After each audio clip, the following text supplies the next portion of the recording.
Hello and welcome to this special Airtime interview. My name is Michael Jonga, and today I'm delighted to be joined by Cyril Clement. She's the Head of Routes Development at Bordeaux Airport. Now, situated in southwest France, Bordeaux Airport is well known for attracting diversified passenger traffic and is positioned as an important part of the French airport ecosystem. The airport is also working towards its new 5-year strategy of building a new generation airport model. Today, we'll be talking to Cyril and taking a closer look at the airport alongside its new strategy and plans for the future. So, Cyril, thank you for joining us here at Airtime. Hi, Michael. Thanks for having me. It's a pleasure. Now, we last spoke to you in 2022, and at that time, Bordeaux Airport had positioned itself to be an important part of the French airport ecosystem over the coming years, of course. Now, since then, there have been a lot of exciting things that have happened. Maybe to just mention one, Bordeaux Airport became the first major French airport to provide sustainable aviation fuel permanently to airlines. Alongside you highlighting this new vision and strategy for the airport. So how has that journey been progressing of becoming this important part of the ecosystem? So it is work in progress. We've just validated our brand new strategy 5-year plan. It's in December 2022.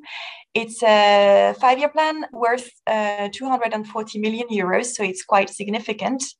As we are progressing, we're already taking some quick wins and working on the longer term projects. But basically, we're really aiming at making our ecological transition, improve the quality of service for our end customers, and be the best we can operationally. Now, it's really fantastic to hear about this exciting new plan for the airport, and we're going to get into that. Something, however, that does pop out or stand out for Bordeaux Airport is that it's in an attractive destination and it's very attractive for travelers.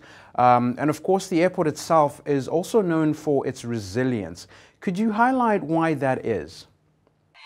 Sure. Well, there are different things that comes to mind. So, for instance, we've got a good balance between the inbound and outbound traffic.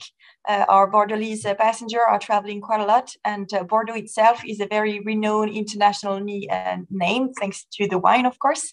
So it's very appealing for foreigners as well to come and visit us. We've got quite a good mix of leisure, VFR traffic and business traffic, so that helps as well to not rely on one specific typology of traffic. I would say as well, our Bordelese passengers have quite high purchase power. Bordeaux in France is very often called the Little Paris. So, you know, they've got a good a high average spending, which is something that airlines are interested to know about.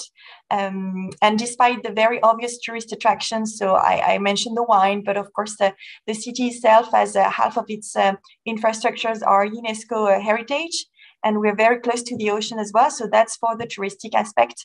But we've got also a very diversified economy. We know, again, about the wine and spirits, but we're really big on aeronautical as well, on chemicals, on startups and e-tech regarding health sectors as well. So we don't rely on one specific industry, which is really less risky for an airline as well. Mm-hmm.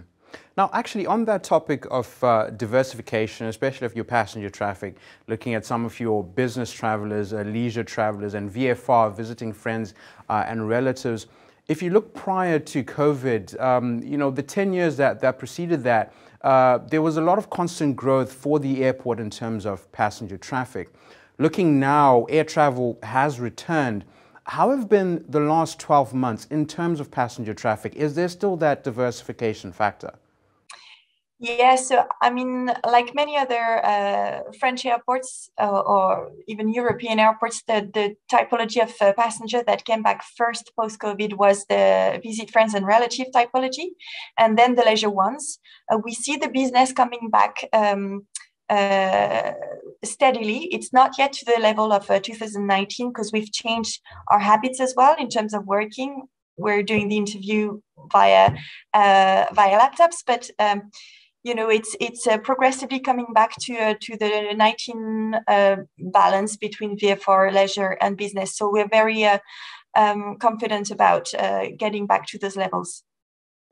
Very nice to hear. Now, I'm going to take us on a tangent. We'll really come back to one of the core focuses of what we'll be speaking about today, which is your new strategy. And Bordeaux Airport welcomed also new management, new people to its board of directors. And just looking at the origin of this new strategy for the airport, could you say that that was one of the main drivers in developing this new strategy?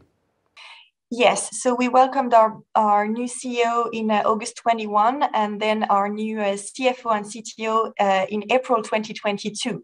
And so last summer 22, they've all been working really hard on building this new 5-year strategic plan, taking into consideration the new environmental conscious, let's say, and understanding what it means in terms of developing the future airport of tomorrow and how we can do that for Bordeaux Airport. So yes, it's been definitely brought by the new board of directors.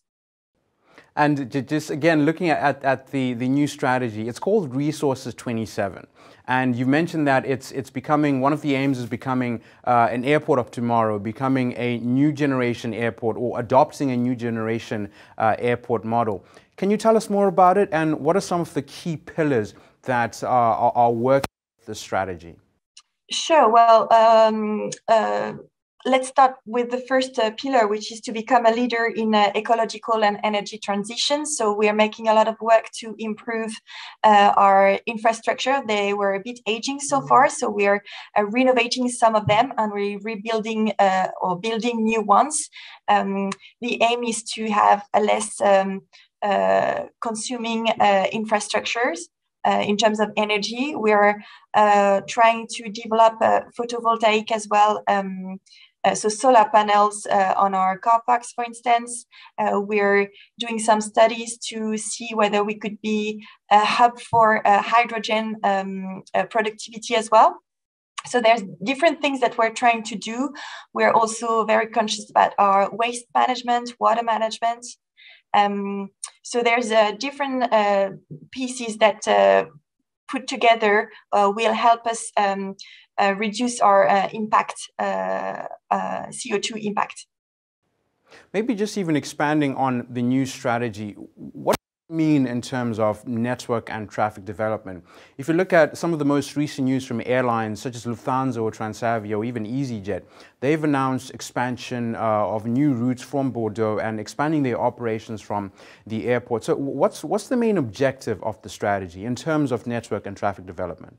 So one of the pillars of this new strategy is to rebuild connectivity, but through rezoned growth. So like you mentioned earlier, the past 10 years up until 19, the airport has seen on average a 10% growth year on year, which was very significant. We're not in that perspective for the next 5 years, so the growth will be a lot more measured. We're trying to rebalance a little bit the ratio between the low-cost carrier and the legacy carriers. We want to bring back some high contributing passengers, and we're trying to diversify our portfolio, because at the moment Ryanair, EasyJet and Volotea accounts for above 70% of our traffic, which is okay, but it's heavily reliant on 3 main airlines, so it's a bit risky for an airport. So we're trying to develop and to diversify the partner that we can have in terms of airlines. So in few words, that's the key things that we're trying to change and to develop for the next 5 years. And of course, we're trying to develop a new destination. We're trying to have more and more point-to-point routes, but also develop major hub connectivity in Europe and outside Europe as well. Now, just on this topic of connectivity, developing new routes as well, and again, that point-to-point traffic. Looking at 2022, you were very focused on opening new routes, some in European destinations. And in 2023, well, actually a couple of months ago, you announced your spring-summer 2023 flight program. And this entailed about 92 destinations. Can you tell us more about the spring-summer program?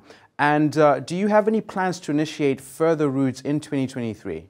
Yes, so since we've shared this summer schedule publicly, we've had two more new routes announced. So that's the like of Nouvelle Air, TUI Fly, who said that they'll be coming back with a brand new destination to Oujda in Morocco for this summer. So we're really happy about that.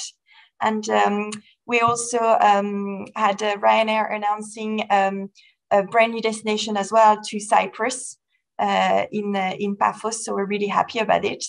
Of course, we've seen some reinforcement as well from the legacy carriers, so the likes of Lufthansa. You mentioned that they've been growing at the airport, and it's true. They're reinforcing Frankfurt. They've just launched a Munich route. We've not had that route since a few years now, so we're really excited about it.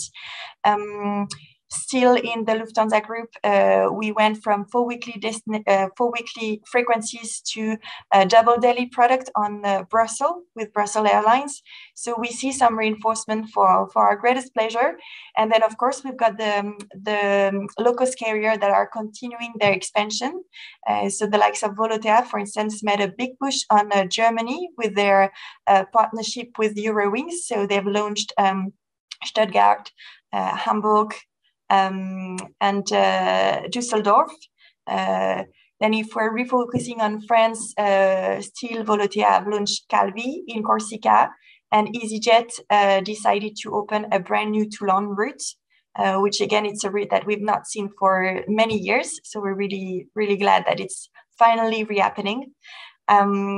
We welcome new carriers as well. So that's the like of Transavia, who decided to launch Eindhoven with a 4-weekly product. So yeah, in a nutshell, we're really glad that all those carriers are, trusting Bordeaux for continuing their operations. And then we've got already some good news for the winter season. So we are very glad to announce that we're going to have a brand new international destination to Dakar with Transavia as well this winter. So it looks very promising.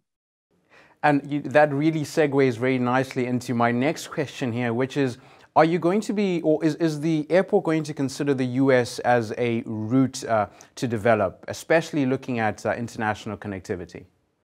Yes, so the US is a major route that we'd like to develop. Of course, it's a bit tricky because it's further away.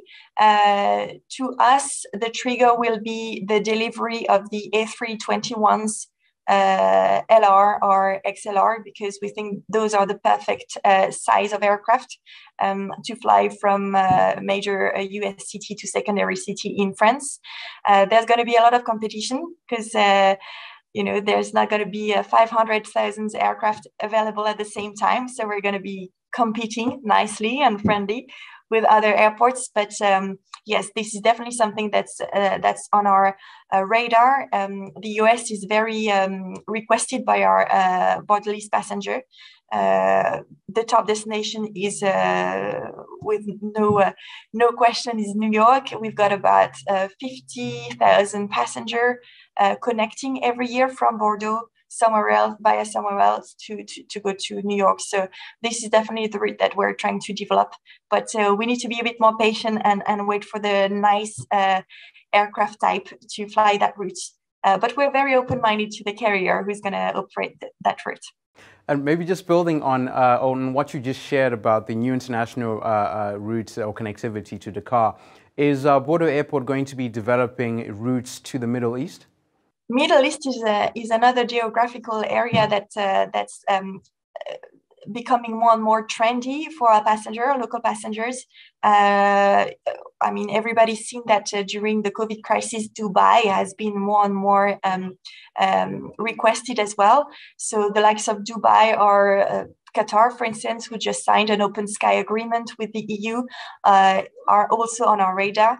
There's different reasons why they're not yet operating in Bordeaux at the moment, but we're in regular discussion with all those Middle East carrier and try to understand how Bordeaux can fit into their network strategy development. And maybe coming back to the strategy, one of the core focuses is building the airport's territory. And in that, what are some of the airport's longer term plans? And is Asia of interest, especially when it comes to building new routes there? So Asia is maybe a longer term plan indeed. Prior to COVID, that was not so longer term plan, but of course, because of the COVID and the region is still quite locked down, it's getting much better now, but it's not yet to the 2019 levels. But this is also something that we're looking into. We discussed the US just before, but it's the same for Asia and specifically China. For instance, we've got a lot of American and Chinese investors in wine and spirits in our region. So those commercial trades are really important and they keep on being really important. That hasn't changed since COVID. So yes, we definitely have some high demand for travel between Asia and Bordeaux. I mentioned China, but that's not just it. Our local passenger, they really enjoy going to the likes of Bangkok for their holidays or Indonesia, for instance. And then we've got commercial trade increasing from with India and Japan as well. So those are the key, let's say, countries in Asia that we are closely taking a look at. Bringing it closer to home or closer to Europe, will you be looking to expand to Eastern Europe? Is that a market of interest for you? Yes, of course, it collapsed quite a lot because of the conflict between Ukraine and Russia. But in 2019, we had quite nice connections to that specific area in Europe. And so we're looking to progressively rebuild it. So yes, this is something that we're very eager to develop again. I mean, quite a lot of airlines have been affected in that part of Europe financially. So we need to make sure that they're stable again and up on their feet again, and try to understand how Bordeaux can fit in their strategy again. Now, earlier you mentioned how Bordeaux itself is really well known for its attractions, and this includes its reputation for world-leading wine and spirits. And but on that point, what other assets or qualities or factors make Bordeaux appealing for airlines? Well, something that could be added as well is that we've got the fastest demographic growth in France. So more and more people are coming to the area to live. We've got actually quite a lot of former Parisian getting settled in the Bordeaux area. So that's one asset. I can say that it's an asset because usually people living in the capital have got quite high incomes. So that's really something that's beneficial for the region. I didn't mention the weather, but clearly the weather is an asset on itself. But yeah, all the things that I've mentioned earlier are still very much valid. So the balanced traffic between inbound, outbound, the mix of the typology of traffic between VFR, leisure and business are all assets that are really key for us. Of course, then if we're talking about the airport itself, we've got the most affordable costs. We're the cheapest airport in France among comparable size airports. So that's something that's obviously a competitive advantage for us. And apart from that, we're a nice and knowledgeable team, and we're quick to answer and very data driven. So hopefully that helps as well in the relationship that we can have with the airlines. Maybe can you tell us more about the new forms of travel that the airport is looking to develop, especially within its Resources 27 strategy, new forms such as VTOL, eVTOL, or air taxis. What's the work going on in that respect? So on that specific topic, we're looking into the different companies that can provide us with that technology. Aside from that, we're obviously evaluating the demand that exists for this kind of transportation. There's different things that we have in mind. So trips between the airport and the city center of Bordeaux, but also we know that some customers would be interested in going from the airport to the vineyards in Saint-Emilion, for instance. And of course, we've got quite a lot of, let's say, people with wealthy houses or secondary houses in Arcachambay, for instance. We're located 30 minutes away from the ocean, and we are fairly confident that some of those passengers would be willing to pay for those eTOL, VTOL flying taxi, let's say, to get very fast to their final destination. So there's indeed the company that could provide the technology, the demand, and of course we're also looking into if we were to work on these technologies, where it could fit in this in the infrastructures of the airport. Would it be on the roofs? Would it be on the tarmac? So there's different area that we're looking into, but I don't think it's such a very future project. I mean, we know that it's going to be taking place in Paris for the Olympic Games, so we're trying to work something around those timelines as well, not too long further along. Very nice to hear about that. And maybe just looking at this topic of sustainability, which is such a key issue for airports and airlines, especially in the industry today. And even coming back to Bordeaux's Resources 27 strategy, again, your aim at becoming this new generation airport, adopting this new generation model, together with carbon neutrality, infrastructure modernization. What is Bordeaux Airport doing regarding sustainable development? I mean, what's your focus on your roadmap to 2027, which is the outline for the strategy? Sure. Well, like I said, the 5-year plan is worth 240. This investment plan is worth 240 million euros, and 25% of it is dedicated to sustainable development and ecological transition. We're aiming to reduce our annual greenhouse gas emissions by 40%. By producing 65% green energy, and also reduce our energy use by around, I think, 20%. We also doing some works on management regarding waste of natural resources. All the vehicles used for making the airport works will be electrical. We're also looking into hydrogen in the future. We're settling a lot more 400 hertz plugs, so then the aircraft can be plugged directly to the airport electrically. I mentioned earlier the buildings. We're going to build a brand new central building between our two main halls, and this building will be a high quality environment certified building, so very low consumption of energy. We are putting in place a sobriety plan where we're going to reduce the heating and the air conditioning in summer. We're revamping the installation as well, because they were a bit aging as well. So there's definitely a lot of things on the roadmap. And we also have the aim to become a genuine hub for energy production. So thanks to solar and geothermal power.